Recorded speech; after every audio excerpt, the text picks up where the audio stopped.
Good morning, everyone. Welcome to the Sunday Sit Down. I'm Reverend Phil Dickey. I'm one of the pastors here at White Rock United Methodist Church. My joy to welcome you this morning on this Advent 2. Here we are, first Sunday in December, and it's happening. We're making our way through Advent, and we kicked off a series last week called Joy in the Darkness, and it's been a really great opportunity to do that. We also, in the sit down, kind of turned pace and switched a little bit here. We're doing a little bit more lighthearted. We have our Christmas tree here, and we made a call for ornaments if people wanted to drop off some ornaments at the church. And I have a few here. So we got a few of these different crosses that are here, and I got a little chapel maybe with an angel. So people brought in some stuff. So there's a box outside. You can bring them and you can drop off your ornaments. And it's just a way to represent you or your family here on our trees as we're going to be doing worship the next couple of weeks. So we'd love for you to bring your ornaments by and we can continue to support those. So we're grateful for the people who have brought those. But we switched pace, like I said, and in the sit down now, we're doing a little bit lighthearted. We wanted to take our approach to Christmas with just a little bit more joy. Not that our Faithful Friction series wasn't filled with joy. It was just real heavy. And so this way we're going to switch a little bit and we're just going to talk about Christmas traditions. So Dexter was gracious enough to turn the camera around last week and join me for the sit down. And this week I wanted to bring in Keith and Mitchell. You've probably heard them, seen them around here once or twice. Yep, we're around. You're around occasionally. Yeah, totally. I thought it'd be fun to have a conversation with the two of you since it turns out you've probably spent a few Christmases together, huh? We have. Yeah. We did. Yes, we have. Lots of fun traditions, I'm sure, that exist between the two of you and your families. And, you know, I talked last week about the tradition that I've come to love is the ugly sweater tradition, right? Correct. And Mitchell was harassing me big time about my Broncos sweater. Yeah. What's going on with that? I'm not from Colorado or Denver. No, and so you're breaking all the rules that I have for how people choose sports teams. So. Well, so I'm from Missouri, and I've just never liked the Chiefs. Before even when they were really terrible, that was part of it. But even though they won last year, I still just don't like the Chiefs. And so part of it is because I have a whole lot of friends from Kansas City, and I literally bought this sweater as a way of like kind of just rubbing it in on them. And then the Chiefs ended up winning the Super Bowl, so I guess the joke's on me. But anyway, so yeah, since the Chiefs and the Broncos play tonight, I thought, I'll keep wearing my ugly sweaters for the sit down. Sure. And I only have 3 though, so I got to figure out something to do on the 4th one. I'll have to figure that out. But next week's is going to be a really good one. Next week's is really funny. Yeah. All right. Although it's tough to beat the Santa with the peg leg on the island. But anyway, I love the ugly sweater. I'm all for it. Love a good tradition, just a little bit of opportunity to bring joy into the world. But I want to hear what some of your traditions were. Like, what were the things that you grew up with and the things that when you look back on your Christmas holidays and Advent and what are the things that really stick out to you? We'll start with you, Mitchell, and then Keith, you can jump in too. Well, I mean, growing up as a preacher's kid, Dad was always working. And so Christmas Eve was really a working day in the house. Yeah. And we never really had a lot of big dinners, but Christmas morning was always a big deal because we all kind of got some space to hang out. And so we typically would do Christmas at home. When my grandfather passed away when I was young, my mom's mom would be with us a lot on Christmas morning.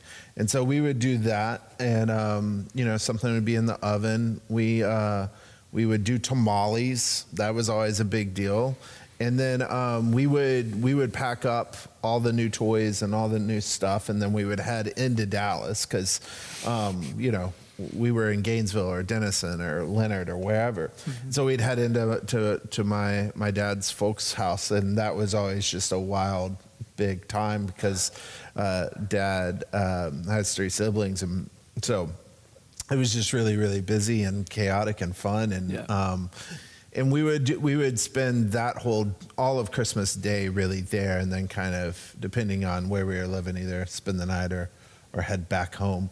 And it was pretty standard, we didn't have like that one thing we had to do. It was just always really on Christmas morning. So we did not grow up opening Christmas presents on Christmas Eve, which is hard. I think when you have these traditions, like you get married and you're like, wait, y'all did that? That's really weird. Like, why would you do that? And so, one of the things that we've adopted, or I've adopted because Eli's family, did it, is we have on Christmas Eve now we have Chinese food.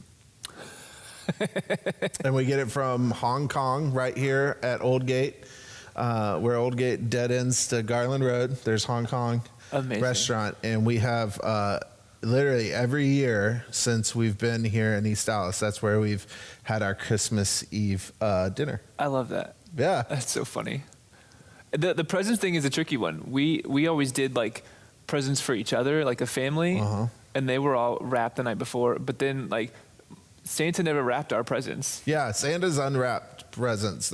Santa never wrapped presents for us either. But when I got married, all of a sudden Santa wrapped presents again. That's interesting, right? He must have just different preferences for different homes. Maybe that's the case. Maybe whenever you're a parent, you get to send a letter to Santa and say, "Hey, wrap my gifts." Right. So yeah, it is funny how you bring different traditions to a marriage. Right. Keith, what were all the way back to when you were a kid? What were some of the things that you really loved about Christmas and traditions that you grew up with? Oh gosh, well, we were always home, and so my two brothers and I had a room all together. We all had bunk beds, and all three, each of us had a closet. But I can remember my older brother always waking me up in the middle of the night on Christmas Eve, or really on Christmas morning, and have me sneak downstairs and take an inventory. And I was terrified. I was petrified that I would be caught by Santa.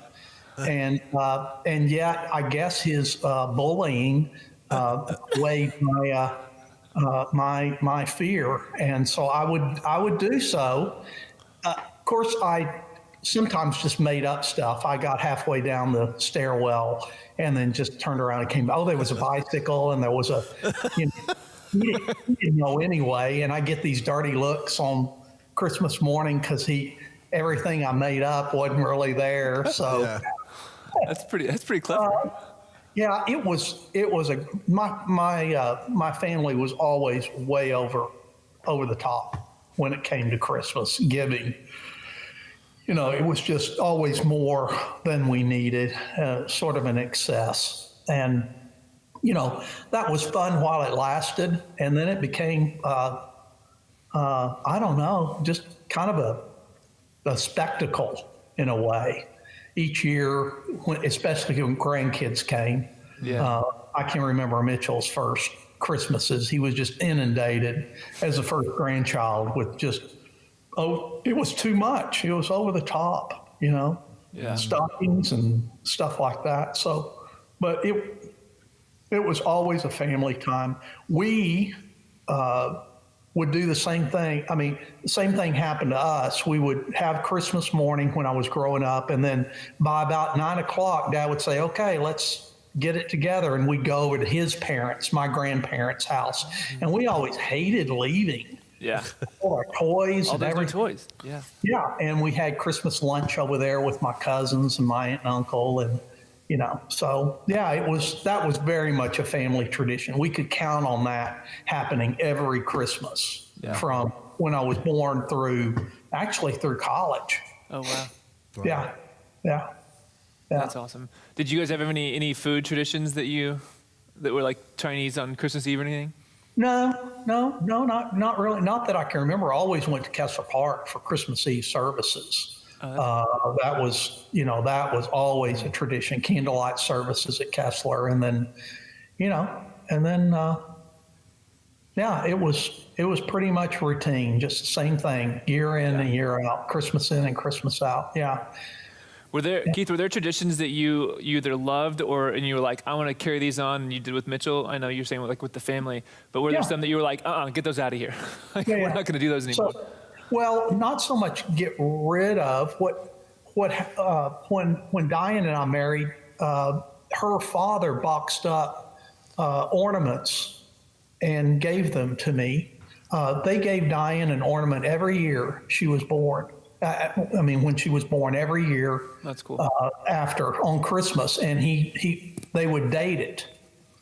So I had 22 or 23. I can't remember how old she was. I think 22 when we married. There were 22 ornaments we had for our first tree that were all off Diane's Christmas trees growing up, and so we did the same for our kids. Yep. We bought them an ornament and hung it on the tree every year. And when they got old enough and I boxed them up and gave them all to Mitchell, then gave them all to Becca. Are y'all So doing that too with your kids? Yeah, so we've got Cash's Christmas ornament in, and Declan's is on the way, and we'll date them, and so we do that with That's the fun. ornaments, and then we'll give them those ornaments when they move on. And Eli and I have started when we started traveling a bunch before we had kids, when life was easier. We buy an ornament wherever we go, just as a way. Our tree's very eclectic, Yeah. like. We're not really into the themed tree game. It stresses me out to think about that. So we have just a ton of different ornaments, random ornaments. Dad gave me a bunch of Star Trek ornaments. So I have these weird. I don't even really like Star Trek, but I have Star Trek ornaments. I mean, it's a wild tree. And yeah, so we're buying ornaments for Declan and Cash, and we'll give them to them when it's time. That's cool. Yeah. I love that. I used to always, full circle here, get sports like the Hallmark has the little sports ones, and so I just realized the other day that I stopped getting them now that I'm old, right?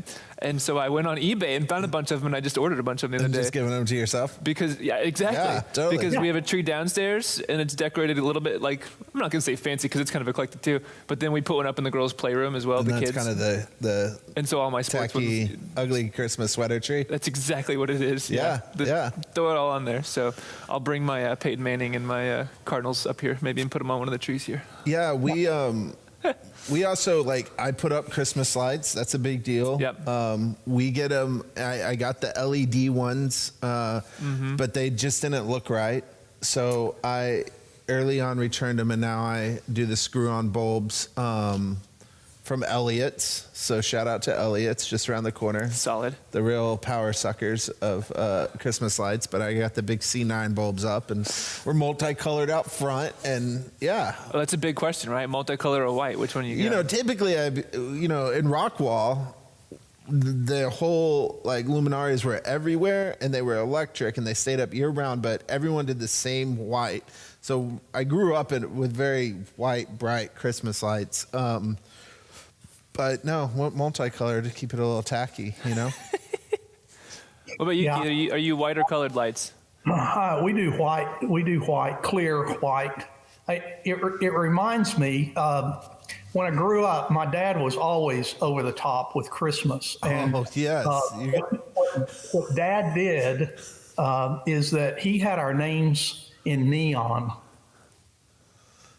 And Dad would put up a train in the front of the house, and each of us was a car with our name in neon. I carried that with me when Diane and I got married. Of course, it was Diane and Keith became a Diane and Keith car, and then Mitchell and Rebecca. And I have all of our names in neon.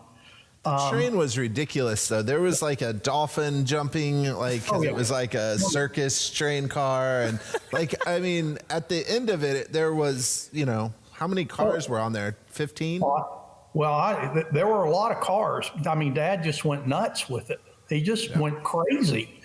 And anything that had a motor or could make sound or would light up, he was very attracted to that. So when we were in Denison with the Katy Railroad, I was the engine, Diane was a coal car, and Mitchell and Rebecca were the passenger cars. And then Diane's father had made these little L's for his workshop that he had out front, and I garnered those. And so Very little tacky. L's were working on the train and motor.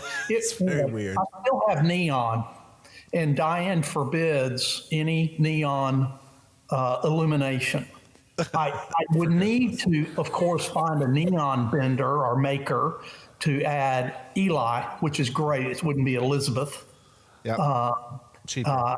We need to add Cash and Declan now. But Diane says there's a fine line between festive and tacky. And I often want to cross that boundary. It's in the eye of the beholder, right? I do. I really would love to put neon up, but she forbids it. And in the front yard, it probably wouldn't be possible. Now with a big backyard, I'll talk to Eli, though. She may not forbid it, and we could throw them up at Casa Linda. There you go. Yeah. That would be cool. Friends, if you're in Casa Linda, look for the neon coming.